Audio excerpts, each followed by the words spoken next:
Ruisseaux, lacs magnifiques et rivières sinueuses. La Belgique compte d'innombrables zones aquatiques uniques peuplées d'animaux indigènes. Mais les plantes et les animaux introduits d'autres pays par l'homme menacent l'équilibre délicat de nos écosystèmes. Ils constituent un danger pour nos espèces indigènes et risquent de les éradiquer.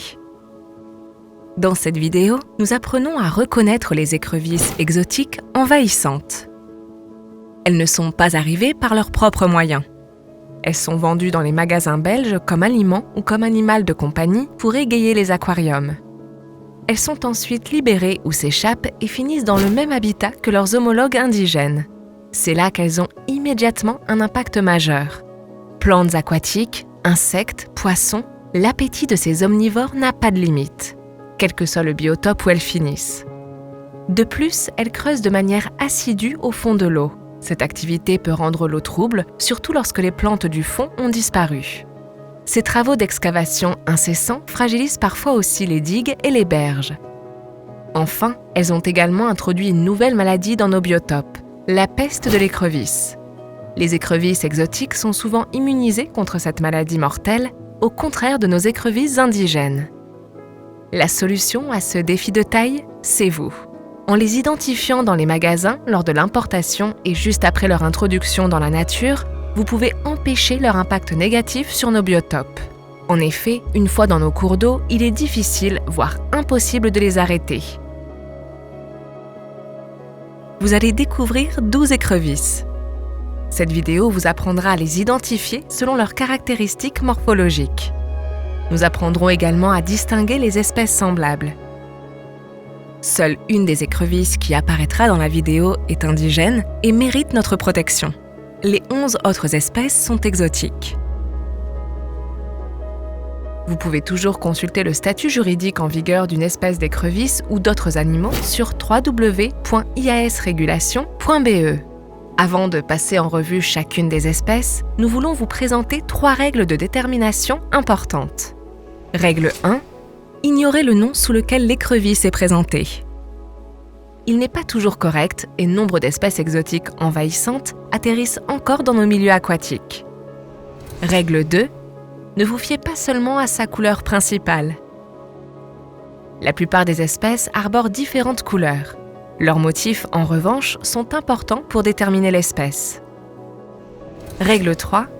De préférence, recherchez toujours des écrevisses adultes pour une détermination réussie. Les juvéniles sont beaucoup plus petits et les caractéristiques abordées dans cette vidéo sont parfois difficiles à voir.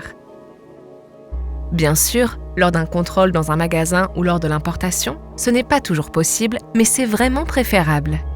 Pour bien distinguer les écrevisses les unes des autres, nous allons nous concentrer sur certaines caractéristiques morphologiques.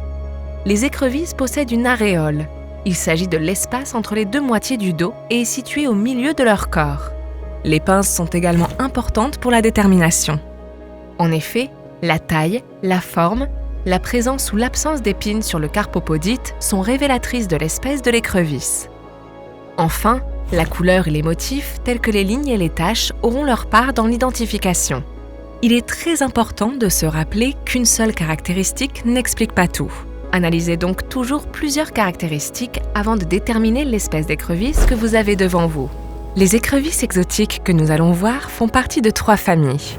Les Astacidés, dont nous étudierons 3 espèces, les Cambaridés, dont nous étudierons 8 espèces exotiques, et les Parastacidés, dont nous parlerons d'une écrevisse exotique.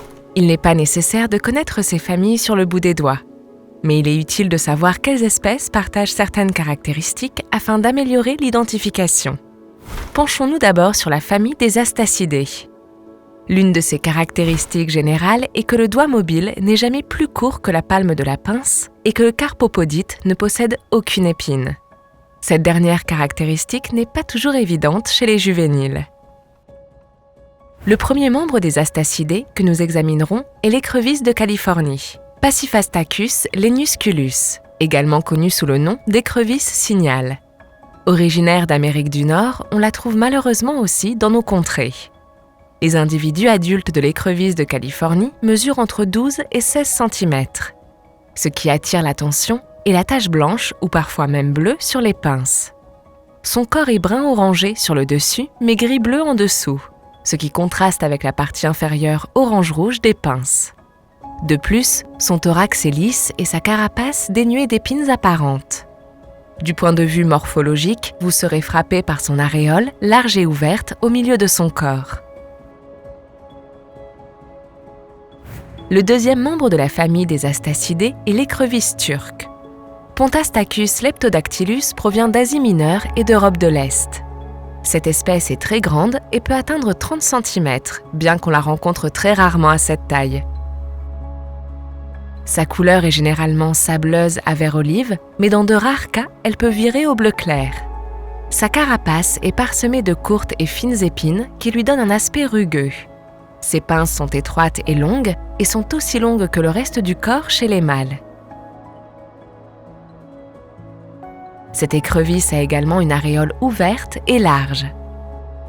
Le troisième membre de cette famille est Astacus astacus, l'écrevisse à pattes rouges. C'est la seule écrevisse indigène et elle peut mesurer jusqu'à 18 cm de long. Cette espèce a une aréole large et ouverte, est relativement rugueuse et possède de larges pinces rouges en dessous. Ainsi, la différence entre ces trois premières espèces peut être faite en regardant l'aspect lisse ou rugueux du corps, la forme des pinces, ainsi que leur couleur. À présent que nous connaissons la famille des Astacidés, passons à une nouvelle famille d'écrevisses exotiques, à savoir celle des Cambaridés. Elle présente une épine sur le carpopodite et le doigt mobile n'est jamais plus court que la palme. Cette famille se divise en deux genres, Faxonius et Procambarus. Pour Faxonius, nous allons apprendre à connaître 5 espèces d'écrevisses, alors que pour Procambarus, il y en a 3. Le premier membre de la famille des Cambaridés du genre Faxonius est l'écrevisse américaine Faxonius limosus. Elle provient des États-Unis, mais est malheureusement déjà bien implantée dans le Benelux. L'écrevisse américaine atteint une taille maximale de 12 cm. Elle peut être grise, brune et brun rougeâtre. Une caractéristique utile pour reconnaître cette espèce est le groupe d'épines présentes sur ses joues. De plus, ces petites pinces ont un point orange et une bande noire à chaque extrémité. Cette écrevisse est parfois décrite comme tachetée et pour cause, les segments de sa queue présentent des taches rouge vin frappantes. Cette espèce a clairement une aréole ouverte. Le prochain membre de cette famille est l'écrevisse à pinces bleues, Faxonius virilis. L'adulte mesure généralement une dizaine de centimètres. Elle peut avoir plusieurs couleurs, mais se repère généralement à sa robe brune ou gris-vert. On la reconnaît facilement à ses pinces dont la couleur, souvent bleutée, détermine le nom de l'espèce. Les pinces présentent de belles rangées de tubercules blancs ou presque oranges, tant à l'intérieur qu'à l'extérieur de la pince. Cette espèce présente une aréole ouverte et étroite. Et des Amériques vient aussi le prochain membre de la famille, l'écrevisse à taches rouges, Faxonius rusticus. Elle partage pas mal de caractéristiques avec les autres membres de sa famille. Tout comme l'écrevisse à pinces bleues, l'écrevisse à taches rouges atteint une dizaine de centimètres. Elle a une aréole ouverte mais étroite et ses petites pinces se terminent par des points orange et une bande noire. Néanmoins, l'espèce se distingue assez facilement. En effet, elle présente des taches rouilles frappantes des deux côtés de son céphalothorax. Ces taches typiques se retrouvent parfois en miniature sur sa queue. L'écrevisse calico, Faxonius immunis, vient également d'Amérique du Nord. Et une fois de plus, elle ressemble beaucoup aux autres membres de sa famille. Son motif coloré est cependant différent. Le dessus de la queue étant plus clair, délimité par des bandes noires irrégulières. Elle a également des pinces avec une pointe orange, mais sans bande noire.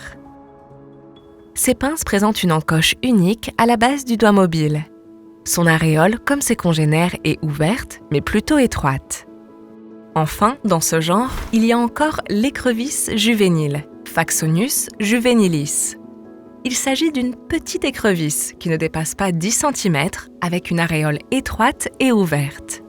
Ses pinces ont une pointe orange, une bande noire et des protubérances assez régulières, tandis que des taches sombres sont présentes au-dessus et en dessous de l'aréole.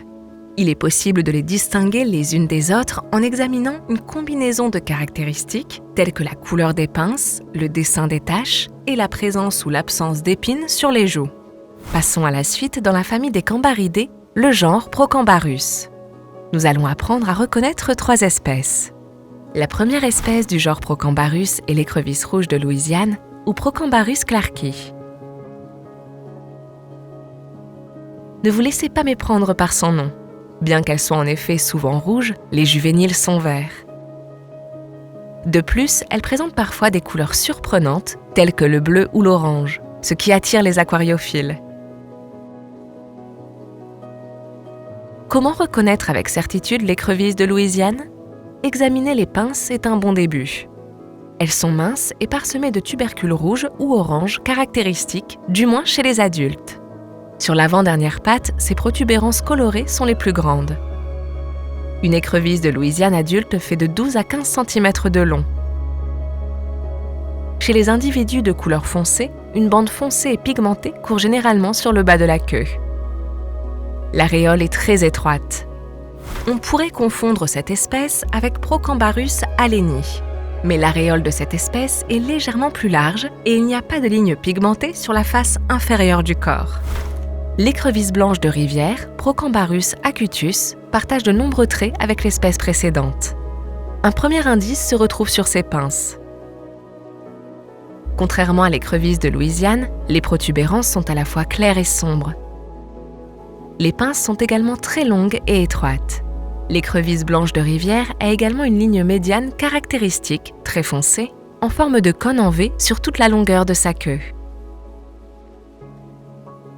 On pourrait confondre l'écrevisse blanche de rivière avec Procambarus zonangulus. En fait, elles étaient considérées comme une seule espèce. Même les vrais experts ont du mal à les distinguer les unes des autres. Toutes deux sont des espèces exotiques envahissantes. Donc, si vous pouvez reconnaître qu'il s'agit de l'une des deux, c'est déjà un pas dans la bonne direction. Le dernier membre du genre Procambarus à surveiller est l'écrevisse marbrée, Procambarus virginalis. Cette espèce est originaire du commerce des aquariums et n'a donc aucune zone de distribution naturelle. La plupart des individus ne dépassent pas 13 cm. On la reconnaît à ses petites pinces lisses, mais sa caractéristique la plus frappante explique immédiatement son nom. Tout son corps, y compris les pinces, la carapace et la queue, présente un dessin irrégulier qui rappelle le marbre. L'aréole est plus claire et les flancs de son corps présentent une légère bande noire. Sous le genre Procambarus, nous venons d'étudier 3 espèces d'écrevisses. On peut les distinguer en observant la taille des pinces, la couleur des protubérances sur les pinces et les motifs colorés. Après ces 2 familles, il reste une famille à aborder, les Parastacidés. Dans cette famille d'écrevisses, le doigt mobile est plus court que la palme. C'est l'écrevisse de Murray, Cherax destructor, également appelée yabi, originaire des eaux australiennes. Il s'agit d'une très grande écrevisse qui ne dépasse généralement pas 20 cm, mais qui peut exceptionnellement faire 30 cm de long. La couleur de l'écrevisse de Murray est très variable, mais toujours uniforme. Elle est généralement bleue, mais dans certains cas, elle peut être presque noire d'encre, beige verdâtre ou orange, comme on le voit ici. Le motif sur ses pinces rappelant les mailles d'un filet est unique et la distingue donc des autres espèces de Cherax. Cherax quadricarinatus, par exemple, a un coussinet rouge sur ses pinces au lieu de ce motif de filet caractéristique, et a également 4 lignes formant des crêtes le long de sa tête au lieu de 2. Si vous pensez avoir repéré une écrevisse exotique à l'état sauvage ou sur le marché belge, vous pouvez utiliser cette vidéo et une clé d'identification pour vous assurer de l'espèce. Une bonne idée est de jeter un coup d'œil sur www.iasregulation.be. Votre travail de prévention est d'une importance capitale pour protéger nos milieux aquatiques.